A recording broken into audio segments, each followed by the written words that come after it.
A dash of mystery, a sparkle of magic, and all things cozy.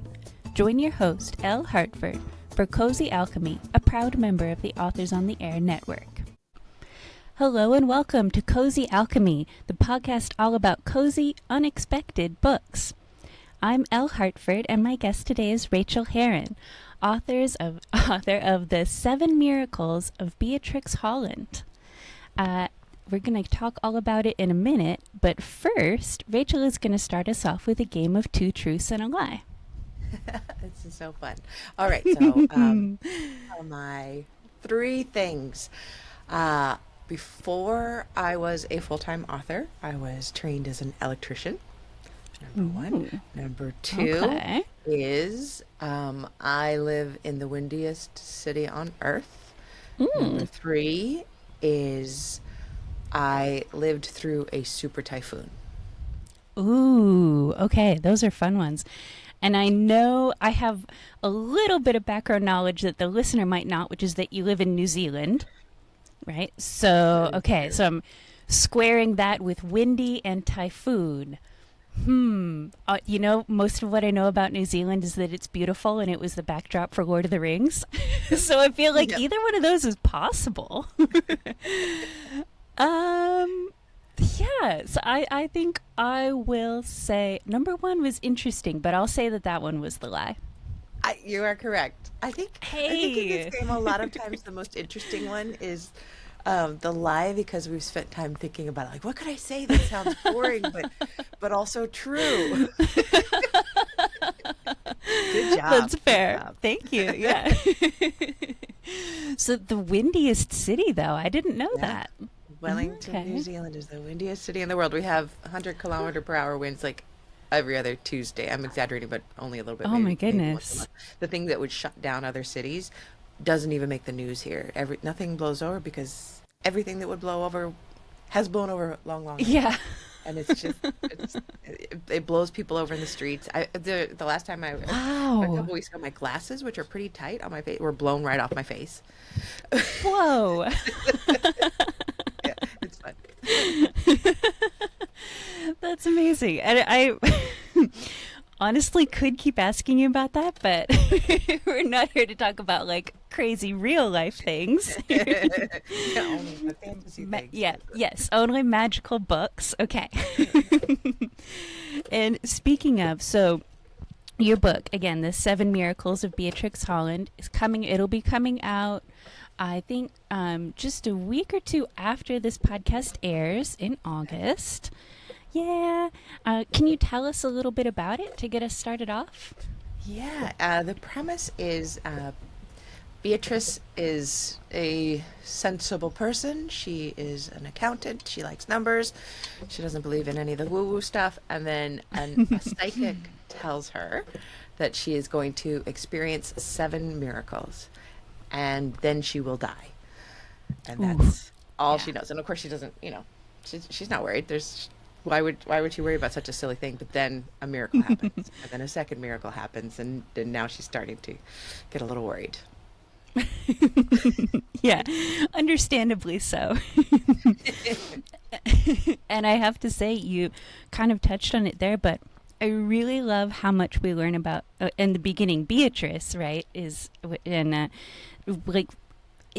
in the beginning, when she doesn't necessarily know herself yet, arguably, there's so many little details that are telling us a lot about her. Like, she's pulling up a spreadsheet on her phone, like in the first scene, which I was like, oh, that was maybe too relatable. Right? Yeah. I can live in a spreadsheet. Yes. I know. It's like, oh my goodness. I sideline, but I do all my work in Google Docs, which is the worst because then I can just pull it up on my phone everywhere. That's a good reason not to do that. I know. Yeah. Sometimes things are too convenient. Well, but it is convenient and it is everywhere, and I think that's cool, and it's always backed up. That's the nice thing. That's fair. Yeah. But so through the course of the book, though, we see this kind of orderliness on Beatrix's part, starts to kind of develop into other things, right? And I don't want to be like too spoilery, so I'm staying a little bit vague, but her very kind of numbers-based system gets upset a little bit, right? Very much so. Which made me wonder, where do you feel? Where do you fall on the dedication to organization scale? Like, was it important to you to address this in the book? Yeah, personally, I've always been a spreadsheet facts. I don't believe anything unless I read 17 books about it. But also, there's just always been a longing for a more organic method of going through life. I think maybe some of us type A perfectionist people, I just love watching people who move through the world like it's water, like, oh, it'll just happen, it'll just show up, and it always does for them. And I put that aspect of myself into the main character because, it makes much more sense to live via the spreadsheet, but I think we all know at heart that maybe it's not as fun as another way to live. Fair, absolutely. Yeah, and there's so much possibility, beyond the spreadsheet, which is something I was just talking about in the last podcast, where like with the cozy books, we think of them as being, very, maybe very small. Like the setting is confined. There's a very kind of intimate setting and pacing. But there's with this element of magic, there's also so much beyond that, and that kind of juxtaposition, right? Yeah. It opens it up into like, yes, maybe you're in a small town with a limited cast of characters, but you're also perhaps dealing with the forces of good and evil, which are as big as right. Lord of the Rings. It can all fit in one tea shop or one, in this case, yarn store. Right. Right. Yeah. That's so cool. And another big part of a lot of different cozy genres is the trope of found family, right? You see your character kind of making friends and settling in, but in this case with Beatrix, it's very literal found family. Yes. And I know, yeah. I hadn't actually thought of that. That's so funny. I hadn't put those things together. You're absolutely right. Well, no, you've mentioned, in previous interviews out there in the world that you knew from the beginning that you wanted Beatrix to find a sister, right? In this case, a twin. But can you talk a little more about that? Like, that was so cool. I think there's such a magic about twins, isn't there? Like, there's just automatically something beautiful about this idea. And I've known a lot of twins, and my wife is the daughter of a twin, and I've seen, oh my gosh, her mom has passed on now, but I used to watch her mother and her aunt just hum in the kitchen together. They didn't know they were doing it. They were just kind of they're painting their nails or something, and they're just humming together like alpacas humming together.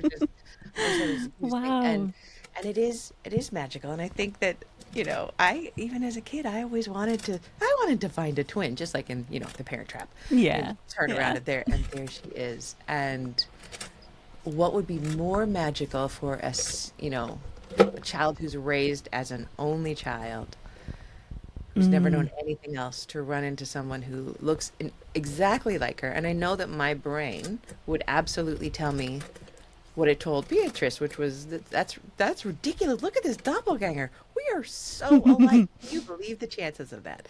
And the chances are nil.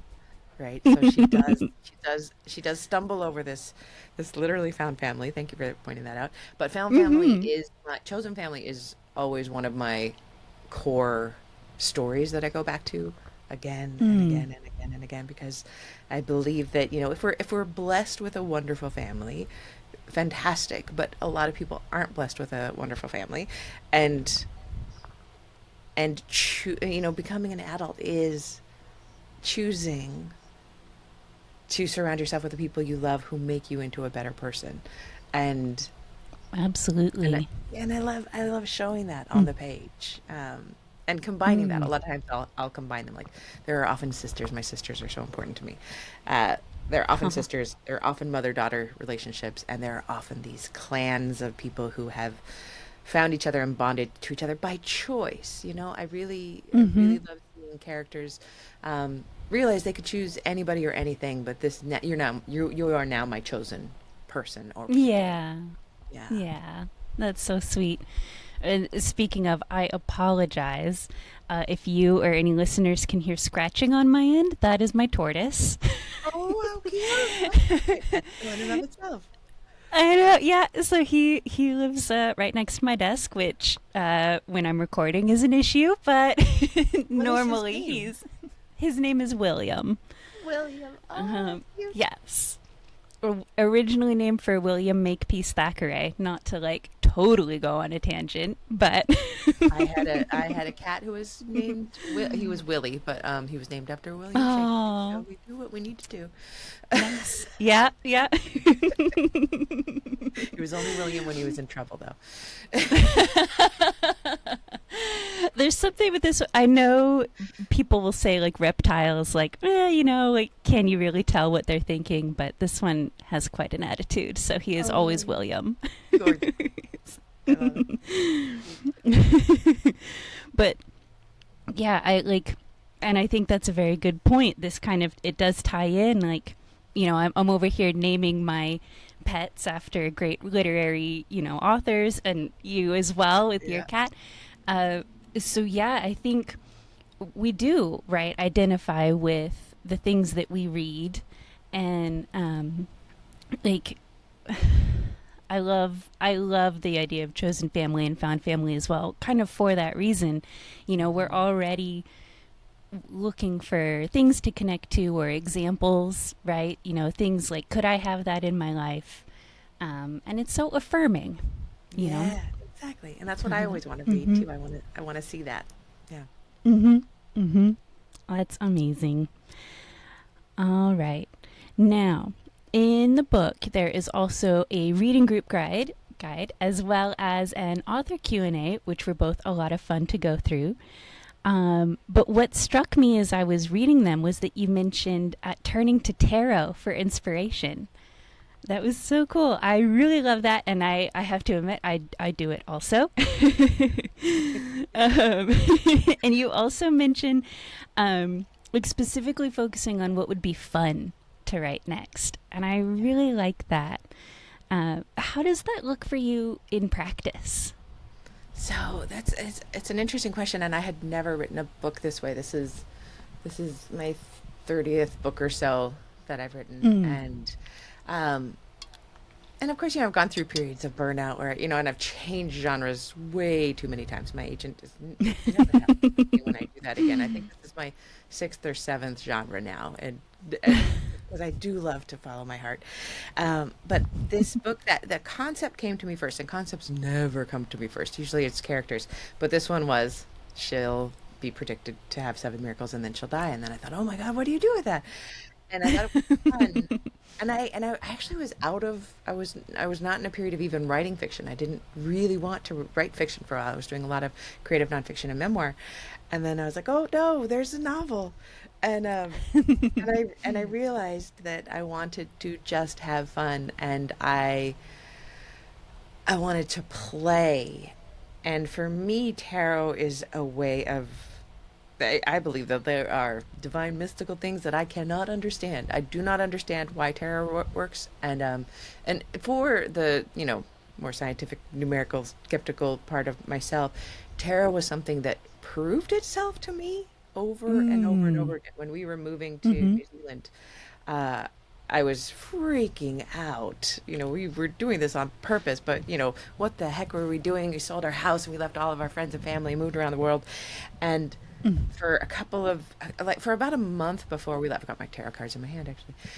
Before we Nice. left, I kept drawing the death card, which, as you know, is about change, Ooh. and it's really about Mm-hmm.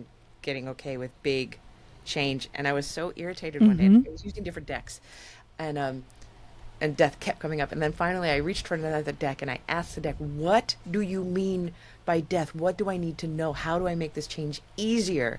And the one card out of the 78 cards I drew in that different deck was death. And I just laughed. Like my wife just walked in the office when I did that, and I was howling because it just has such a sense of humor.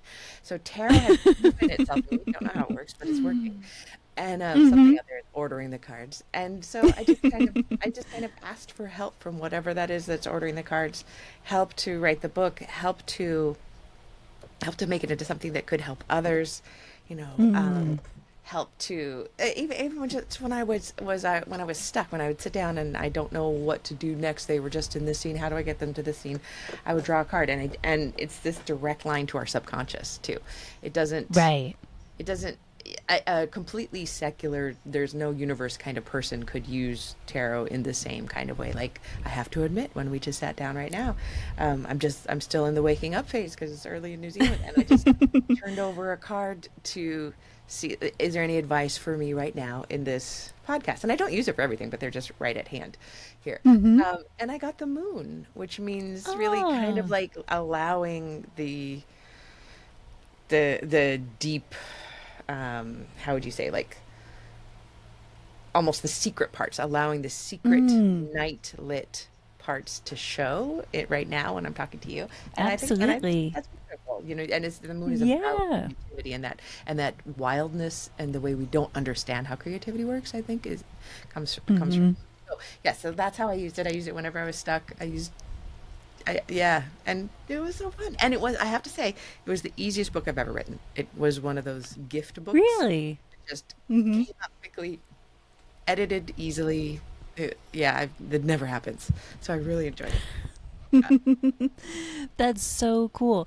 Do you think, well, yes, so you talk about like the idea, the premise just kind of came to you, right? So given that, I would see how you can't necessarily be like, okay, I'm going to do that again, because you can't necessarily control what premise will come to you. But is it something that you would want to replicate in the future, or like a direction you feel yourself going? Yeah, nice. The next book I'm writing is another genre, but I am absolutely following joy, following interest, following spark, because I think for so many years I did it almost an opposite way. I would force my way through a first draft, which is often a way that first drafts need to be done, but it's got to be in order, and I don't want to go to that scene until I've done the scenes before it. And now I realize that I can move around the book, follow joy, follow what's interesting. And a lot of times, so when I would write books the old way, I'd go back and remove those boring bits that I had written because they didn't need to be there in revision. And now I think it's easier because I'm just skipping them. My heart is saying, I don't want to write that. It feels boring. I'll go write that other one. I'll come back later and write it. And then I realized I didn't even need to write that. I needed one sentence about how they got from X to Z. I didn't need to write it. And my intuition, that was the word I was looking for about the moon.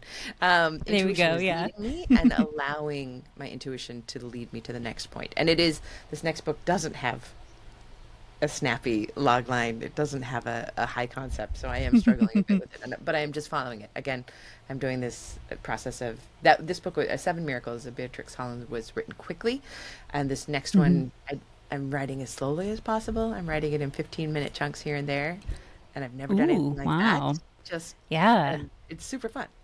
So it's play. It's still play. Yeah, that's so cool. And I have to comment. So the whole idea of so you were writing a first draft and then going back and taking tons of it out, not tons necessarily. No, when I was in revision, I didn't take anything out. When I was still writing the first draft. Oh, but no. Got it. I have had books where Pack Up the Moon, I think, ended up 97,000 words, and there were 110,000 words in the trash. Ooh. That were never used. But generally for, a 90,000 word book, I have at least 50,000 in the trash. Wow. I just overwrite so much and then take out, and now this is allowing me kind of to follow my nose a little bit more. I think it's allowing me to have more trust. Yeah. And we will get back to that. It just struck me as so funny. And I know, conceptually, I know that other authors do that, right? And you have to take out scenes and stuff, but I'm one of the authors who will skip something. Yes, In my first draft, I'm like, if I get to a scene and I'm like, I don't really know this character yet. Oh well, I will come back later and I'll skip it. So and then this you'll it's just know. yeah. Later, you're learning as you go, so then you will know how to write that scene when you need to write it. Yeah. It's so smart. Yeah, I was way too linear for too long. Yeah, coming back around to the spreadsheets and numbers. Yeah. Exactly. Yes. Yes. Thanks for reminding Fair. me of that. I think I've gotten a bit linear about this book, and today when I write, I think I'm just going to find something shiny and go write it. Cool. Nice. Well, and kind of on this note that we've been talking about, I feel like both in the story, in the Seven Miracles, and in like your Q&A and other interviews that you've done, there is this kind of theme of learning to trust something that is essentially ununderstandable, right? And you even mentioned this already with tarot. And I think that a lot of cozy mystery or cozy fantasy or magical stories kind of end up boiling down to this as one of the themes too. What about this message did you feel important to explore? So I will go very open and honest with you on this show because it is Sure. something to talk about, and I do not mind. But about 7 years ago, I realized I was an alcoholic and needed to stop drinking. And I hadn't known that. I just thought I'd like to drink a lot, but I had been trying to stop for years and was not managing to do it. So I got myself to a 12-step group, the secret society, and Yeah. and they mention a higher power in those rooms, and I was like, oh, I am out. I will not do a higher power thing. But what I did that day, I left the first meeting I ever went to, which changed my life and is why I am where I am today. It's an incredible program that really, I think, saved my life in multiple ways. But I left that meeting and I was so uncomfortable. I hated everything about it. And I got in my car and I drove directly, without really asking why. I know I didn't ask why. I drove to a metaphysical bookshop and I bought my first tarot deck and a book on how to read it. And I Really? and then Just right away? the second I got in my car, left that meeting, drove to the tarot store, and then I started to try to study, and I couldn't get it, and I didn't understand the book, and it was very confusing. So it took a couple of months before I talked to a friend who was a tarot reader, and she kind of explained if you understand the suits and what the numbers mean, then you don't actually, you could just follow your own way through. And but in that moment, I needed something to trust in. That wasn't, I wanted to trust the back of the brain, subconscious mind, which I do believe. I believe our subconscious it can be this unsuspected, untapped, inner hidden resource that is connected to something that is bigger to us. So, people can be looking for a God in a religion and find it, how it connects to them. I don't resonate with that. I'm not religious. I'm going to say the dreaded, I'm not religious, but I'm spiritual line. But I believe there's something out there, and it is, the people in my program talk about the God of my understanding. And I don't even ever say that. I talk about the God of my non-understanding. If I could understand what a higher power was with this very, very limited brain that can't even see all the colors in the spectrum, that wouldn't be a God. That wouldn't be a higher power if my tiny brain could understand it. So why would I even ask to understand that? I think there's just so much out there that nobody can understand, and it's not my business. But it is my business to listen to my intuition, and I think that inner resource that I have found is my conception of this power that I will never understand. Does that make sense? That sounded too waffly. Yes. No, it did. And no, I love it. There's a lot of things in there that I really love and could talk about more. But yeah, no, I especially like what you're saying. Yeah, there's so much out there. How could you understand it, right? And the not only like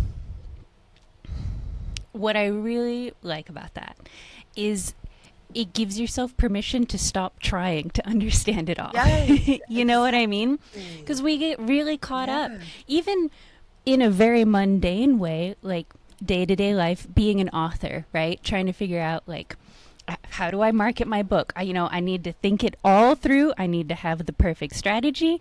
Which I love I to need to be do. doing Yeah. all these things. Yeah, I know. Speaking from my own experience as well, I know. And it's almost a kind of trap that you get yourself caught into. There's And such it, a freedom Mhm. in saying I don't know and I Mm. don't need to know. It's just Mhm. and Mhm. maybe when we do that, when we say that I don't know and I don't need to know, we are living like those people that we admire who just move through the world like swimming through water. They're just because we are allowing things to come to us rather than stressing out Yeah. at 2 a.m. about how to go get the thing that we want. You know? Absolutely. I Yeah. think so. Absolutely. Beautiful. Another excellent way in which these stories, are showing us other ways that we can be, or showing us things that we can aspire to, Even if we right? write them ourselves, they're still giving us I know. advice. The books are giving us the advice. Oh my gosh. I do that all the time. That's great. It's a magic That's trick. yeah. Whenever, and this is why I enjoy interviewing authors and picking out things to ask them about, is because I know, for my part, if there is something that I am working through, something that's bothering me, or maybe something from my past that's come up, I give it to one of the characters in the book and just like let them run with it. Like, I don't Yeah. know. I don't know where they're going. But Yeah. they'll end up somewhere, right? Yeah. Within their, 75,000 words or however long it is. Exactly. Yeah. And Another core story that I always have in my books and that I didn't realize until I got sober was something I needed to deal with is just that my characters have always dealt with needing to let go of control, which is exactly what we're talking about here, right? Even before Yeah. I realized that I needed to work on, I can't control anything. I literally could barely control what's inside my hula hoop, let alone anyone else in the universe. But my characters were doing that long before. That's what their realizations were, and I probably had a glimmer every once in a while, but it didn't stick. Sometimes it takes us, a lot of repetitions Yeah. to learn our lessons. Yes, exactly.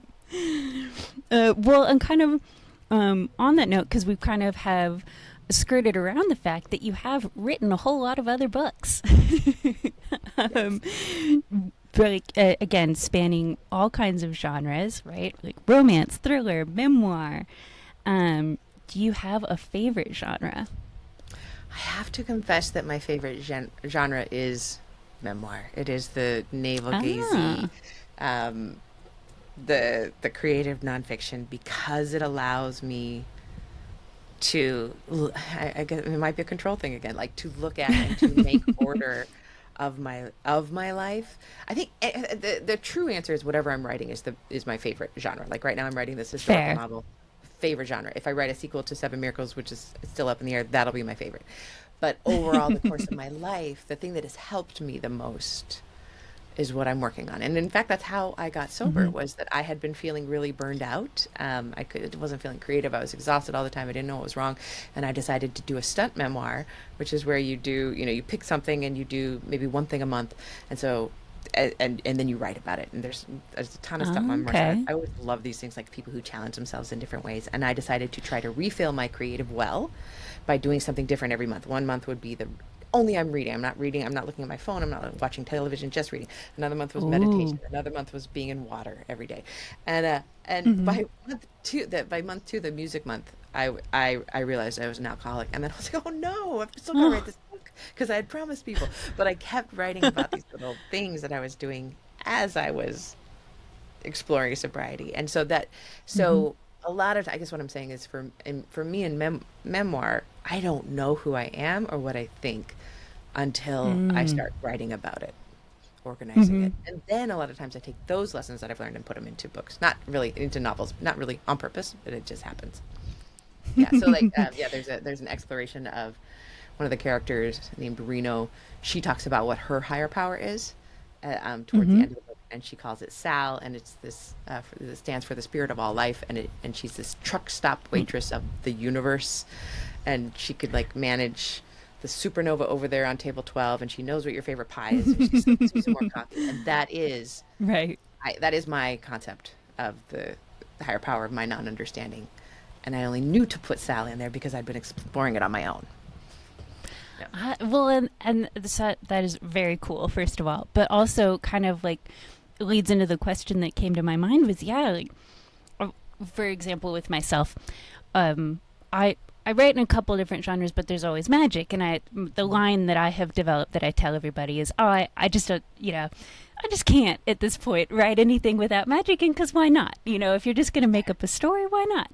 Why not? So, what a great answer. But coming from that place myself, it seems difficult switching between memoir and fiction, really. Do you find that? Is that tough for you? I don't think so. I completely understand what you're saying, and I think I could feel that way, but I think there's enough magic in my daily life that... Oh, that's a good answer. ...already in my writing.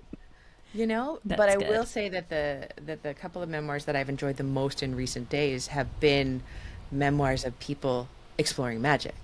And there's been, I can't remember the one that I love so much, but it was this woman who was just like me saying, I don't believe in magic, but I want to. Please help me find some magic. And she does this stunt memoir where she's just trying all of the magic. And cool. It was beautiful. And she ends up with, obviously the knowledge that there's stuff out there that she doesn't understand. And that's, so I don't know, maybe that's my next stunt memoir. Probably not. But, but yeah, it does. I think it incorporates it in anyway. Yeah. That's okay. That was a very, very good answer. And so in addition to having your own memoirs, you have like a set of how-to books for other authors, right? For writing their own, as well as your podcast, Ink in Your Veins, which is cool. Which you should come on sometime. Yeah. Oh my gosh, I would love to. Yeah, please.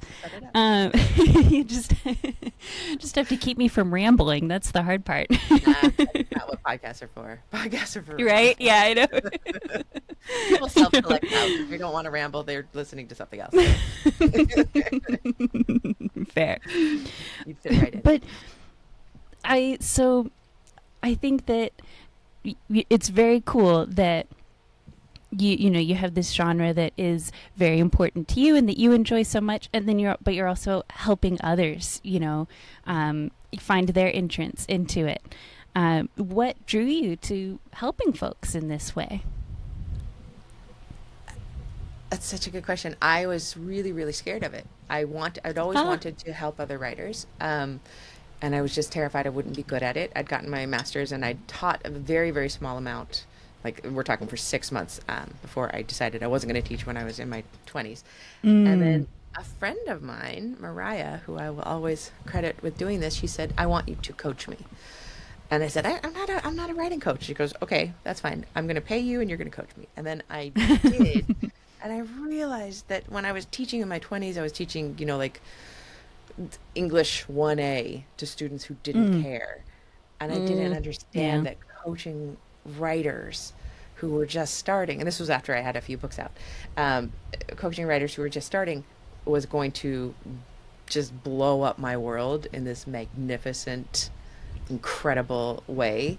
And I always say that I don't know what I like better, because on a day that I'm just writing, I like writing 51% and teaching 49%. But on a day that I'm just teaching, it's 51-49. They're so close. And I am a good teacher. I know that I am a good teacher, and I know that I can teach people things, but that's not my superpower. I have two superpowers. My two superpowers are bringing together groups of people, and this is not on me because I don't bring people to me; they come to me. But bringing groups of people together who bond incredibly well and take care of each other in these writing communities. And then the second thing I do is I'm just the best cheerleader. I am basically a cross between Mr. Rogers and Tim Gunn, and I will tell you, you can do it. You can make it work.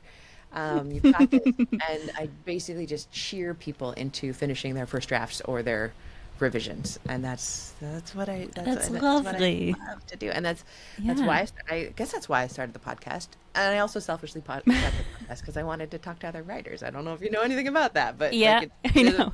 it's the most wonderful way to meet other people who are in the industry, you know. Absolutely. So Yeah, it's just it the joy of is. my life. I can feel myself like lighting up just even thinking about it. Ah, that's amazing. That's wonderful. And yeah, no, I agree. And it's so funny because obviously as a writer, forever writing was how I expressed myself. Yeah. And you even mentioned it earlier, I know what I think, I know how I feel about things because I write it out and I see it. But I've also been listening to podcasts for years and years, always just in the background. I was just like, that's cool. Like, what a neat thing to have a podcast, but I'm over here and I'm writing, like, whatever. And it just kind of came together this year to start, this opportunity came up. It's amazing seeing words in a different light, which I know sounds kind of silly, and I think actually it does come back around to an idea of control, right? Because when you're writing things out, you have a lot of control. And I know for sure, like, not only can you go back and edit, personally, I know I'm often editing while I write, which is maybe not the greatest, but you have so much control. You know what? That's always acceptable if you're finishing books. The people who right? Yeah. and don't finish books, those are the ones who need to look at their process. But you're golden. Keep it up. You're doing Thanks. it right. But to get to make my point finally, when you're speaking and interviewing, interacting with people, you have a lot less control. But there is a kind of magic that steps into it, right? This Always, yeah. Yeah. Yep. I've done 515 shows now on Ink in Your Veins. Woo. I just recorded one yesterday, so I remember the number. And I think 2 have been duds, and one I did not publish. One was boring, and one was like, no, I'm not even putting you on the show. I am not, and I never told them. I just didn't put it up. But the other 513 have been magical and brilliant, and nothing like I could have predicted before I sit down with the person, ever. That is cool. so neat. Yeah. Okay. Before this becomes a show about starting a podcast, what advice would you give yourself if you could go back, like when you were just starting out as an author? What advice would you give yourself? I don't know how I would tell myself this in a way that I would believe at that stage, but I would tell myself that it is supposed to suck, and your writing is supposed to be bad, because I always, do you know Ira Glass's theory of the gap? Do you know that one? I'm not sure. Yeah, I'll tell people who are not familiar with it. Ira Glass, who is the podcast host of This American Life, has this theory of creativity that he calls the gap. Whereas when you start writing, you have killer taste. You love writing. You have amazing. You know what is good writing, and then that's up here. There's a bar up here. That's good writing, and then you write, and your really killer taste tells you, oh, you suck. This is bad writing. Right. And yeah. Our job as writers is to close that gap, and that's what we do with revision and more writing and everything. But I spent so many years stopping because I would try to write something and it wouldn't be good, and therefore I thought I was letting myself down, and therefore I thought I had to learn more and to become a better writer before I started writing. And all I needed to do was just keep writing that crap and revising it and getting comfortable with that discomfort. And instead I was very uncomfortable with the discomfort and just ran away. And I think the one thing I would tell myself, in hopefully fewer words, which would be just to sit down and keep writing. Every single day, keep writing. And it's okay that it's not good. That's normal. You are like 100% of other writers. Yeah. Oh, I love that. Yeah. At some point you have to just jump in, right? Learn to swim. Yeah. Don't walk away after like a month of trying because you're not the greatest writer that ever lived yet. That's not a disappointment. You're on your way. Absolutely. Okay. So my final question that I have for today's show is, what's one win you have had in the past week? Could be big or small, anything. That's so funny. I always feel like I have a million wins and I could name some. I could name a bunch of them, but right now I'm going to say that just like the one that trumped everything was just talking to you. This is my gosh. win for the week. Look, as we've been talking, the sun has been coming up, and now there's actually natural light coming out. This is the beginning of a gorgeous day that I'm going to work, and then I'm going to toddle off to this camp that I'm going to for a couple of days with some friends, and lovely. No, this is my win. Because it's Friday where I am. It's Thursday where you are, but already Friday. That's true. Oh my gosh. Yeah. I can't even with time zones, but I love it's just pure magic. That's so cool the way, we coincided with sun coming up and a lot of great themes coming back around. Totally. Trusting things. Yeah. All right. Now, I will have all of your links, links for the book, website, podcast, all of that in the show notes so that people can find you. Thank you so much for being here. Thank you so much for having me. This was a joy. Yay! Absolutely wonderful. All right. And for all you listeners out there, I will talk to you next time. Cozy Alchemy is brought to you by Authors on the Air, and our theme music is by Cyberwave Orchestra.